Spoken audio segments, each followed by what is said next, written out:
Welcome to a Tin Dog podcast, this time talking about episode 5. That's episode 5 of Box of Delights. It's nearly Christmas. Can you see by my lovely Christmas hat? Yeah, let's leave that on, shall we? Yeah, let's. Right. So, episode 5. Now, this is kind of where the story's ramping up. We've got some notes, so let's go through them. You've got a lot of plot revelation. We now know who someone is in the basement. We also know that the original owner of the box is kind of someone who, it's implied, really should be tracked down and given the box back. Obviously, Kay's tried all of the areas of the avenues that are available in order to try and sort the problems out using an adult. Not going to work. My bobble is moving. I'm sorry for anyone listening to this just as a podcast, but I am wearing a rather fetching Daddy Elf Christmas hat. It has ears. Is that offensive to elves? Possibly. Abner wants the box. Now, here's the thing. Abner is what I can only describe as, if it was Call of Cthulhu, quite a high-level character. He's got demons that you can send out into the world to wreak havoc. He's got a fortune-telling creature that lives in a waterfall, previously never mentioned before, but everyone just accepts it. And of course, the creature is a slave, so the slave's always going to be passive-aggressive or twisting the truth, whichever you want to go with. Kind of, oh yes, you'll definitely have the box under your hand. That's under your hand by the end of today. Not in your grasp or within your grasp, which would have also worked, but also, kind of that's it. So they're the sort of employees that we all end up with. Okay, so as always, you've got very high spiritual quota for this episode. I'm surprised there isn't a whole generation of Oh, hang on. There was a whole generation of people who experienced weird astrally type projection stuff in the 90s. Maybe this is the case. Maybe this is where it's from.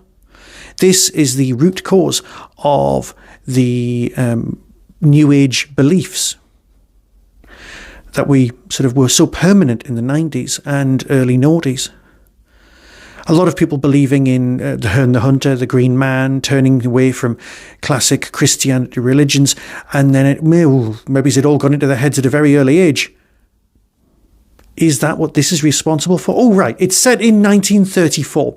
We now have a concrete fixed date. We know that the villains in this point are notoriously always going to be a bit European, usually historically in narrative. But narrative. But here we've definitely got Abner, who's down as English. However, Highlander, bear with. You've got an immortal who's Spanish, Ramirez, or an immortal who's Spanish, who's Patrick Troughton's character, wandering the earth trying to find a reason for being. Do you think that had something to do with it? Highlander came out a few years later. But of course, we're dealing with an actual novel from 1934. Am I saying it had lots of influences on other things? I don't know. Very probable. So it's 1934, and the church is celebrating its 1000th birthday, which means it was 934, which is more than 100 years before the French invasion and complete takeover of Britain. Which means the cathedral is pre-Norman. Now, I know there's quite a few of those around, but it's impressive. Oh, yeah, now that brings me back to time travel. Time travel in this is brought to us by the gift of CSO again, and plastic puppets. Well, not plastic puppets, sorry, paper puppets. And the Paper Theatre is seen in one of the other seasons, which is quite nice. So you've got that going on, the nice paper thing, but then he travels back in time, and the first stop, apparently, is some scenes from the Bayeux Tapestry in cut-out doll form. And then he flies over some pyramids, which are actually earlier than the Greek-Trojan War period that you've got going on when he finally arrives, and he's in without shadow. Right, sorry, he just phones up Herne the Hunter and then gets told he can time travel without shadows.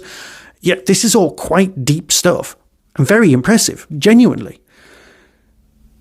Yeah, all right, the lines are a bit Captain Zepp. Oh, I'm sorry, it's not a reference anybody really wants. And then you end up meeting who I can only describe as a cross between the Man in a Shack and Slarty Bartfast. He would have been great casting for Slarty Bartfast. Perhaps too eccentric for the Doctor. His delivery of the lines that are direct quotes are very odd, and the business with the English people having tails I do like. But the guy's sensible. He sees the box as nothing but a trick, a device, a toy, something that's to be ignored. Interesting, I think. He doesn't also want the elixir of youth.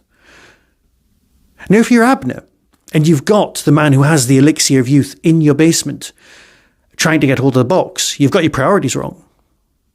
Just get the elixir of everlasting life, and eventually you can either build your own box, or just steal it eventually, because you'll outlive everyone else. If you live long enough, you'll see your enemies' bodies float down the river.